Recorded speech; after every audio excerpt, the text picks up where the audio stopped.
સાથે ચર્ચા કરવામાં જે ઈચ્છા વ્યક્ત કરશો ને એવું થશે.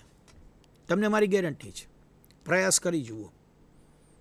હા, પણ એ નક્કી હોવું જોઈએ કે તમારી ઈચ્છા પરફેક્ટ હોવી જોઈએ.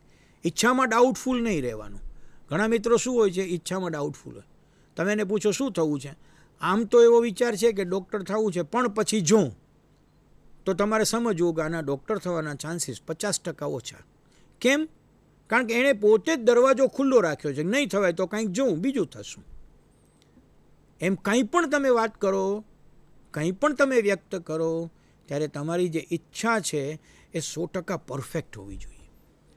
બીજા શબ્દોમાં કહું તો અંદર જે છે ને તે જ જીભ ઉપર આવવું જોઈએ. માનો કે તમને કોઈ ફ્રેન્ડે બહાર નીકળીને પૂછ્યું કેવું ગયું પેપર. હવે સામે જુઓ કે આને એમ કહીશ કે બોગસ ગયું તોય મુશ્કેલી, આને એમ કહીશ કે જોરદાર ગયું તોય મુશ્કેલી. તો શું કરો?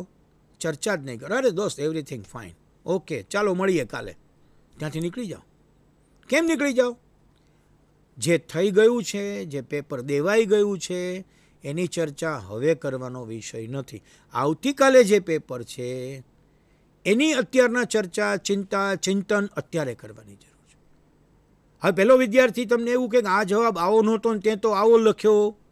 અરે તને આટલો ખ્યાલ નહોતું, સરે 5 વાર કહ્યું હતું કે આવી ભૂલ ન કરતા, તોય તે ભૂલ કરી. આ બધા ઇનપુટ્સ તમારા મનમાં આવે છે અને તમે ધીમે ધીમે એ દિવસે ડિપ્રેસ થઈ જાઓ છો, નાસીપાસ થઈ જાઓ છો. ઘરે પહોંચો ત્યાં સુધીમાં તમારા મમ્મી પપ્પા ચહેરા ઉપરથી સમજી શકે છે કે યુ આર નોટ વેલ. એની અસર તે દિવસના વાંચન ઉપર પડે છે, એની અસર બીજે દિવસના પેપર ઉપર પડે છે. ના, ગઈકાલે કદાચ કાંઈ ભૂલ થઈ ગઈ હોય કે રહી ગઈ હોય તો પણ એ ગઈકાલની ભૂલ હતી. એને આજે એનું પોટલું ઉપાડીને મારે ભેગું ફરવાની જરૂર નથી. ભૌતિકશાસ્ત્રના પેપરમાં મારી થયેલી ભૂલને ભેગી લઈને મારે બીજે દિવસે કેમેસ્ટ્રીના પેપરમાં જવાની જરૂર નથી. કેમ નથી? દિવસ 8મે છે એ જ બતાવે છે કે આજની વાત પૂરી, હાલ બીજા દિવસની વાત શરૂ કર. આ હું એટલા માટે કહું છું કે આવા વાતાવરણમાં આપણે બહુ જ તણાઈ જતા હોઈએ છીએ. અને તણાઈ જઈએ છીએ ત્યારે મિત્રો શું થાય છે, આજુબાજુના લોકો આપણને કહેવા માંડે તે તો આટલું બધું વાંચ્યું હતું તોય તને ન આવડ્યું. કોઈ આપણને પૂછે કેટલા માર્ક આવશે, આપણે કંઈ જોઈએ, લેટ અસ સી. આવો ડિપ્લોમેટિક જવાબ આપવાનો. બહુ સરસ ગયું, યસ બહુ સરસ ગયું. કદાચ ખોટું બોલવું તો પડે તો પણ બોલો. આત્મવિશ્વાસ તો જ તમારો જળવાઈ રહેશે. આ વાત બહુ મહત્ત્વની છે મિત્રો. પહેલાં 2-3 પેપરમાં તમારો આવો ફીડબેક રહ્યો તો 3-4 પેપરથી તમારો આત્મવિશ્વાસ તમને વધુમાં વધુ માર્ક તરફ લઈ જશે. પરીક્ષામાં બેઠા પછીની વાત મારો બીજો અને મહત્ત્વનો મુદ્દો છે. મિત્રો યાદ રાખો, તમે જેટલું વાંચ્યું છે એટલું બધું તમારે ઠલવી દેવાનું નથી. તમારે પ્રશ્ન વાંચવો પડે, પ્રશ્નમાં બરાબર શું પૂછ્યું છે તે સમજવું પડે અને તે તમારે મુદ્દાસર લખવું પડે. મુદ્દાસર. જરા સમજજો, તમારા અક્ષર સારા હોય તો તમારી ઉપર ભગવાનના આશીર્વાદ છે. ન સારા હોય તો આખા વર્ષ દરમિયાન તમે પ્રયાસ કર્યો છે ને હજી પેપરમાં સારામાં સારા અક્ષરથી લખવાનો પ્રયાસ કરો. સારામાં સારા અક્ષર કેમ કહું છું બરાબર સમજજો. હું તમને એની રેસીપી કહું એ પણ તમને ઉપયોગમાં આવે. ધીરે લખો અને ભાર દઈને લખો એટલે અક્ષર સારા થાય. હજી પ્રયાસ કરો, 1 મહિનો કરો.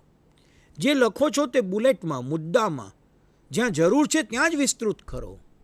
આપણે શું કરતા હોઈએ છીએ, લાંબુ લખીએ તો વધુ માર્ક આવે. ના, આ માન્યતા ખોટી છે. તમારી આવી માન્યતા છે એટલે તમારે OMR ઉપર જવું પડ્યું છે. એવું નથી. મુદ્દાસર લખો. તમને પરફેક્ટ ખાતરી છે કે આ સાચું છે તો જ લખો. ઠપકારી દેવાનું. આપણા ઘણા મિત્રો કહેતા હોય કે લખી તો નાખવું જ કંઈક.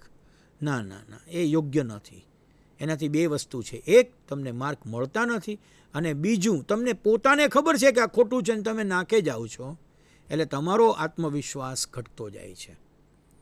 તો એવોઇડ કરો. સારા અક્ષરે લખો, મુદ્દાસર લખો, ચોખ્ખાઈથી લખો, સ્વચ્છતાથી લખો. અહીંયા પણ સ્વચ્છતા અભિયાન આપણે ભેગું રાખવાનું. ગંદુ કોઈને ગમતું નથી. મને નથી ગમતું ને તમને નથી ગમતું. તો આપણું પેપર હોય, આપણી આન્સર શીટ હોય, એ જેટલી નમૂનેદાર બને એટલા આપણા ગુણ વધવાના છે, એટલી આપણી એચિવમેન્ટ વધવાની છે. કારણ કે તમારું પેપર કોણ જોવે છે? તમારા કોઈ ટીચર જોવે. ટીચર કોણ છે? માણસ છે, હ્યુમન બિઈંગ છે. હ્યુમન બિઈંગને શું ગમે? ગંદુ ગમે? ન ગમે. સરસ ગમે, સાચું ગમે. એમાં લીટાઓ મારવાની, કલરો કરવાની એવી જરૂર નથી, સુશોભન કરવાની જરૂરિયાત નથી. તમને ફરી વાર યાદ અપાવું, તમારી મમ્મી કચુંબર બનાવીને પછી ડીશમાં સરસ ગોઠવે છે અને એને આપણે સલાડ કહીએ છીએ. સલાડ શું છે? સુશોભન નથી, ગોઠવણી છે. તમારા જવાબોને તમે સલાડ સ્વરૂપે રજૂ કરો ગોઠવણીથી. એના ઉપર કાંઈ ભભરાવાની જરૂર નથી, કલર કરી દેવાની જરૂરિયાત નથી. પણ તમે જેમાં સ્પષ્ટ છો તે ટૂંકું, મુદ્દાસર, સારસ અક્ષરે સાચું લખો. That's enough. લખાઈ જાય પછી સામાન્ય રીતે એકાદ બે લીટી નીચે છોડી રાખો. આ મેં પ્રેક્ટિકલી તમારા જેવા વિદ્યાર્થીઓ સાથે ચર્ચા કરી અને જે એનો મત છે એ તમને હું કહું છું. એનું એક કારણ છે કે તમે આગળ જશો તો કદાચ 10 મિનિટ પછી તમને યાદ આવશે કે એક સરસ મુદ્દો રહી ગયો અને એ વખતે જગ્યા નથી. તો પેલું સ્વચ્છતા માટે પણ સારું લાગે એટલે એકાદ બે લીટી, વધુ નહીં, છોડી રાખો. અને એ મુદ્દો યાદ આવે તો પાનું પાછું ફેરવી બુલેટ પોઈન્ટ મૂકી અને એ મુદ્દો ઉમેરી દો. નહીં તો આપણને એ પણ કચવાટ રહે છે કે એક સરસ મુદ્દો હતો પણ અંદર ઘુસાડવો પડ્યો, જગ્યા નહોતી, મુશ્કેલી થઈ ગઈ, હું તો ડિસ્ટર્બ થઈ ગયો. ના, આવા ડિસ્ટર્બન્સ આપણે ઊભા જ નહીં કરવા. આ મેં બેઠા પછીની વાત એટલા માટે કરી છે મિત્રો કે અમે પેપર જોનારા માણસો છીએ. અમને સરસ જ ગમે છે, સાચું જ ગમે છે. સરસ ગમે છે માણસ તરીકે, સાચું જોવાનું છે. અમને કહેવામાં આવ્યું છે, તંત્રની જવાબદારી છે. અને એ તમે જેટલું સુંદર રીતે રજૂ કરશો એટલું અમને મજા આવશે. તમને અત્યારે મારો સમય નથી ને તો હું તમને હેલો ઇફેક્ટ વિશે વાત કરત, પણ હેલો ઇફેક્ટ છે. હેલો ઇફેક્ટ શું છે? તમે કોઈને પહેલી વાર મળો અને ત્યારે તમને માણસ મજા ન લાગે તો બીજી વાર મળે ત્યારે મજા ન લાગે, પછી ત્રીજી વાર મળે તોય મજા ન લાગે, પછી એટલો રૂપાળો ન થઈને આવ્યો હોય તોય મજા ન આવે, કારણ કે આગળની હેલો ઇફેક્ટ છે. પેપર જોનારા ઉપર પણ હેલો ઇફેક્ટ હોય છે. મેં તમારા પેપરનું પહેલું પાનું જોયું અને સરસ, મને એમ થયું વાહ ફાઇન. પછી બીજું પાનામાં પહેલું ફાઇન ભેગું આવે. અને આમ કરતાં કરતાં એક હ્યુમન બિઈંગ તરીકે, એક સામાન્ય માણસ તરીકે હું ગડબડિયા જવાબનો 1.5 માર્ક આપતો હોઉં તો સુંદર રીતે લખાયેલા જવાબના 2 માર્ક આપી દઉં, 4માંથી 2 આપું તો એ 0.5 એટલે અડધા માર્કનો આપણને લાભ થયો. કેમ લાભ થયો? સુંદર રજૂઆતનો લાભ છે.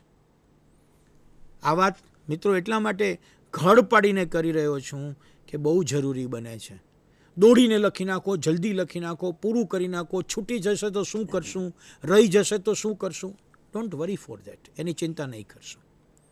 છેલ્લો મુદ્દો મારે તમને ખાસ કહેવો છે તે, સર આટલું બધું કર્યા પછી પણ આપણને ન આવડે તો શું કરવું? પેપર સારું ન જાય તો શું કરવું? ચિંતા, નાસીપાસ, હતાશા, આવું ડર એવું ન થાય તો શું કરવું? થાય. એમાંય હું તમારી સાથે છું, થાય. હું એવું કહેવા નથી માગતો કે આપણને શેનો ડર લાગે. લાગે, ડર લાગેની જ મજા છે. પરીક્ષાની જેમ મજા છે એમ ડર લાગેની મજા છે.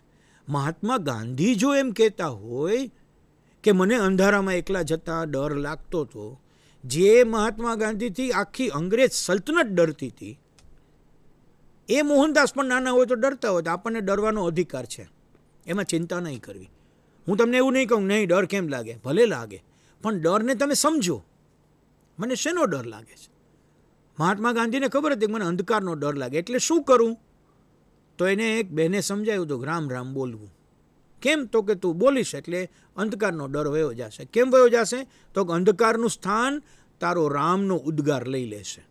જો આવો જવાબ એને મળ્યો, એવો જવાબ તમને હું આપું. તમને ખબર હોવી જોઈએ મને ડર લાગે છે. તમે બરાબર મોટી ખાઈમાં નીચે જુઓ, તમને ખબર હોય મને ડર લાગે છે ભાઈ, તો લાગે, એમાં કશો વાંધો નહીં. હવે ડર લાગવાથી ડરી જવાની જરૂર નથી. ડર લાગવાથી મારે સાવધ થવાની જરૂર છે, કોન્શિયસ થવાની જરૂર, સભાન થવાની જરૂર, સજગ થવાની જરૂર. કેવી રીતે? બધું નહીં આવડ્યું, માથાકૂટ થઈ ગઈ, ડર લાગ્યો, હવે શું થશે, બોર્ડમાં ફેલ થઈશ તો કશો વાંધો નહીં. યાદ કરો ભૂતકાળના વર્ષોમાં આવું ઘણીવાર બન્યું છે આપણી યારે. આપણે નાપાસ થયા છીએ, આપણને કંઈક એકાદ વિષયમાં લાલ લીટી આવી હોય, ઓછા માર્ક આવ્યા હોય, પહેલો જ નંબર લેતા હોય તો ક્યારે બીજો ત્રીજો થઈ ગયો હોય, આવ્યું છે ને, આવી નાની નાની નિષ્ફળતાઓ મળી છે ને, તો કશો વાંધો નહીં, એને યાદ કરો. છતાં અહીંયા પહોંચી ગયા છીએ, એ તકલીફો છતાં અહીંયા છીએ ને, અત્યારના આખરી સ્ટેપ ઉપર પહોંચ્યા ને, તો કોઈ વાંધો નથી. હજી નેક્સ્ટ સ્ટેપ બાકી છે. મિત્રો, બરાબર યાદ રાખવાનું છે, 10મા અને 12માની પરીક્ષા એ તમારી આખી જિંદગી નથી. તમે માની લો એવું કે નાપાસ થયા તો તમારી જિંદગી નથી ચલી ગઈ, એક પ્રયાસ ચાલ્યો ગયો છે, બીજો પ્રયાસ છે, ચિંતા નહીં કરો. આવું મારે કહેવું નથી, પણ હમણાં જે પુસ્તકનો ઉલ્લેખ ઠાકર સાહેબે કર્યો, એ ગુજરાતના 100 મુઠ્ઠી ઊંચેરા માનવ રત્નોને હું મળ્યો અને એમનું જીવન કેમ વીત્યું એ મેં જાણ્યું ને લખ્યું છે. ઠક્કર સાહેબને જાણીને આશ્ચર્ય થશે, 100માંથી 63 વ્યક્તિત્વો એવા છે જે મુઠ્ઠી ઊંચેરા કયા છે, કે જે 63 વ્યક્તિત્વો મારા તમારી જેમ પરીક્ષામાં નાપાસ થયા હોય, ડ્રોપ આઉટ થઈ ગયા હોય, સ્કૂલ છોડી દીધી હોય. નારાયણભાઈ દેસાઈ જે મહાત્મા ગાંધીના ખોળામાં બેસીને ભણ્યા, એ એક દિવસ સ્કૂલે ગયા છે, બાકી ગયા જ નથી. અને નારાયણભાઈ એ જ્યારે દેહ છોડ્યો ત્યારે 1920માં સ્થપાયેલી ગુજરાત વિદ્યાપીઠના ચાન્સેલર હતા, કુલાધિપતિ હતા. આમ તમે જો તો કશું ભણેલા નહીં, 6 ભાષાઓ ઉપર એની માસ્ટરી. ક્યાંથી આવ્યું આ બધું? એક પરીક્ષામાં કોઈ નાપાસ થાય અને કોઈ માણસ જીવ દઈ દે તો એનું આખું જીવન જતું રહે. આખું જીવન ગુમાવવા જેવી આ પરીક્ષા નથી. અનેક પરીક્ષાઓમાંની એક પરીક્ષા એ આ છે. મહત્ત્વ એટલે છે કે આ બોર્ડ લે છે, મહત્ત્વ એટલે છે કે એનું રિઝલ્ટ બોર્ડ આપે છે, મહત્ત્વ એટલે છે કે એ રિઝલ્ટના આધારે નવા બારણા ખુલવાના છે. પણ નવું બારણું ન ખુલે તો બંધ થઈ જાય આખી જિંદગી, એવું બનવાનું નથી. મારે ખાસ તમને આજે પહેલા દિવસે એ ચેતવણી આપવી છે મિત્રો, કે તમને જો ડર હોય તો એ ડરની સામે તમે સતર્કતા ઉમેરી દો. ડરને તમને ખબર પડી કે મને આનો ડર છે, એ ડરની જેવી ખબર પડશે એટલે એનો ઉપાય તમારી અંદરથી આવશે, ટેકો અંદરથી આવશે. તમને જો કંટાળો હોય તો કંટાળા સામે તમારે મક્કમતાથી કામ લેવું પડે. હવે તમને ખબર પડી કે કંટાળો છે, સાંજના 8 વાગ્યાને વાંચવાનું ગમતું નથી, રાત્રે ગણિતના દાખલા ગણવામાં કંટાળો આવે છે, તો કંટાળા સામે લડાઈ કરવાની મક્કમતાથી કરવાની. જેમ તમે ડર સામે લડાઈ કરી સતર્કતાથી કરી, કંટાળા સામે તમે મક્કમતાથી કરો. અને જ્યાં જ્યાં તમને દ્વિધા છે, આમ કરું કે તેમ કરું, આમ થાય કે તેમ થાય, આમાં સાચું કે આમાં ખોટું, તો એની સામે તમારે લડાઈ કરવી હોય તો લડાઈ કરવાની સ્પષ્ટતાથી પૂછો તરત જ, આમાં શું થઈ શકે? હારી નથી જવાનું. આપણને હંમેશા ડર હોય છે, કંટાળો હોય છે, દ્વિધા હોય છે, પણ એની સામે બરાબર યાદ રાખો, સતર્કતા હોવી જોઈએ, મક્કમતા હોવી જોઈએ અને સ્પષ્ટતા મેળવી લેવી જોઈએ. આત્મહત્યા જેવું પગલું ભરવા સુધી આપણાથી ન જઈ શકાય. કેમ ન જઈ શકાય? સમજવા જેવું છે. આ પરીક્ષા એ આખી જિંદગીની પરીક્ષા નથી, અને આત્મહત્યા એ આખી જિંદગી ઉપર તમે મૂકેલું પૂર્ણ વિરામ છે. તમને હું 3 મુદ્દા બરાબર કહું. તમને આવો જો કોઈ પણ ખરાબ વિચાર આવે મિત્રો, તો એક ખૂણામાં ઊભા રહીને દૂરથી તમે તમારી મમ્મી સામું જુઓ, બોલ્યા વગર. મમ્મી જે કામ કરતી હોય એ મમ્મીને બરાબર દૂર ઊભા જુઓ. માની લો કે મને વિચાર આવ્યો કે હું હારી ગયો છું, હવે મારે આત્મહત્યા કરી લેવી છે, તો મારે શું કરવાનું? દૂર ઊભા મારે મમ્મીને જોવાની, અને મમ્મીને જોશો એટલે હું તમને ખાતરી આપું છું કે તમે 50% પાછા વળી જશો. આ મમ્મીએ કેટલા દુઃખ સહન કર્યા છે આપણને આવડા કરવામાં, જન્મથી લઈને આવડા બનાવવામાં. હું આત્મહત્યા કરું તો આનું શું થશે? આ વિચારો. બીજું મહત્વનો વાત, ઈશ્વરમાં તમે માનતા હો, પ્રકૃતિમાં માનતા હો, એની સામે જુઓ, આકાશ સામે જુઓ કે આ પ્રકૃતિએ મને મોકલ્યો છે અથવા મને મોકલી છે, તો મને બોલાવી લેવાની જવાબદારી કોની છે? રાઈટ કોનો છે? હક કોનો છે? એનો છે. સીધી જ વાત છે. જ્યાં મને કોઈ મોકલે એ મને બોલાવી શકે, હું એમાં વચ્ચે કોઈ જાતનું ફાચર મારી શકું નહીં. અને ત્રીજું, પાછળ ફરીને તમારી જિંદગી જુઓ સાહેબ, ક્યાં હતા અને ક્યાં પહોંચી ગયા. આપણને ચાલતા આવડતું હતું, ઊભા થતાં આવડતું હતું, પડતા હતા સાહેબ, 2 જણાએ તેડવા પડતા હતા, છાના નહોતા રહેતા, એમાંથી ક્યાં પહોંચી ગયા. આપણને બૂટની વાદળી બાંધતા આવડતું હતું, શર્ટના બટન ઊંધા ચત્તા બાંધતા હતા, ક્યાં પહોંચી ગયા. તો પ્રગતિ તો કરી જ છે આપણે, હજી ટકી જશું તો પ્રગતિ કરી શકશું. આ વાત હું એટલા માટે કહેવા માગું છું મિત્રો કે ઘણા વિદ્યાર્થી મિત્રો નાસીપાસ થઈ જાય છે. અમારા સૌની ચિંતાનો વિષય છે, બહુ મોટો ચિંતાનો વિષય. સરકારે આખું તંત્ર ઊભું કર્યું છે એના માટે, કાઉન્સેલર્સ ને બધું, અને હેલ્પલાઇન ઊભી કરી છે કે ભાઈ આવો વિચાર ન લઈ આવતા, અને આવે તો પહેલાં અમને કહેજો પ્લીઝ. હું એવું ચોક્કસ મિત્રો કહું, આવું કાંઈ પણ લાગે તો મમ્મી પાસે દોડ્યા જવું, અને આવડી ઉંમરના હોઈએ તો પણ મમ્મીને પકડીને રડતા રડતા કહી દેવું, મમ્મી હું બહુ હારી ગયો છું, મમ્મી હું શું કરું, મમ્મી મને જીવવાની ઈચ્છા નથી, આવું મમ્મીને કહી દેવું. તમારો જીગરી ભાઈબંધ હોય ને જેને કહી દેવું, મનમાં નહીં ભરી રાખવું. આ ખાસ એટલા માટે કહેવાનું મિત્રો કે પરીક્ષાની શરૂઆત થઈ રહી છે, ત્યારે આવા વિચારો મનમાં આવે તો એનાથી ડરવાની જરૂર નથી. વિચારનું સ્વાગત કરો. વિચારની વસાહત તો જ બને કે વિચારનું તમે સ્વાગત કરો. સ્વાગત કરો પછી એ વિચાર તમારો થઈ ગયો, એટલે કે આપણો મહેમાન થઈ ગયો. આપણો મહેમાન એટલે આપણે જે ખાઈએ પીએ તેને ખવડાવાય, આપણે જેમ રહીએ તેમ એને રખાય, આપણે શણગારીએ તેને શણગારાય. જેને આપણે શણગારતા હોઈએ એને આપણે કોઈ દિવસ મોતને ઘાટ તો ઉતારી જ ન શકીએ. મિત્રો, તમારો આત્મવિશ્વાસ ન ડગે તો તમે જંગ જીતેલા છો. યાદ એ રાખજો, મમ્મી પપ્પા ચિંતા કરે છે કારણ કે તમારા વડીલો છે, દુશ્મનો નથી. ટીચરને, આચાર્યને, સૌને ચિંતા છે કારણ કે એ તમારા હિતેચ્છુઓ છે. એવું ન માનશો કે આ લોકો અમારી ઉપર બહુ પ્રેશર લઈ આવે છે. ના ના ના ના, મારી ઉપર કોણ પ્રેશર લઈ આવી શકે? હું હા ન પાડું તો કોઈ પ્રેશર ન લઈ આવે. એ તમારા હિતેચ્છુઓ છે. તમે આગળ વધો એવી એમની શુભકામના છે, માટે એને તમે વધુમાં વધુ કહેતા ભાળો છો, વધુમાં વધુ તમને સૂચન કરતા ભાળો છો. યુદ્ધના મેદાનમાં જતાં પહેલાં કર્ણ પણ જેટલી તૈયારી કરતો હતો, જે કર્ણને વરદાન હતું તો પણ તૈયારી કરતો હતો, જે અર્જુનને વરદાન હતું કે બ્રહ્માસ્ત્ર એ જ છોડી શકે, છતાં એણે પણ તૈયારી કરી. કૃષ્ણ તો બધાને વરદાન આપનારા હતા, છતાં એણે પણ તૈયારી કરવી પડતી હોય તો ભાઈ આપણે તો કરવી જ પડે ને. આ તૈયારીથી જે ડર્યા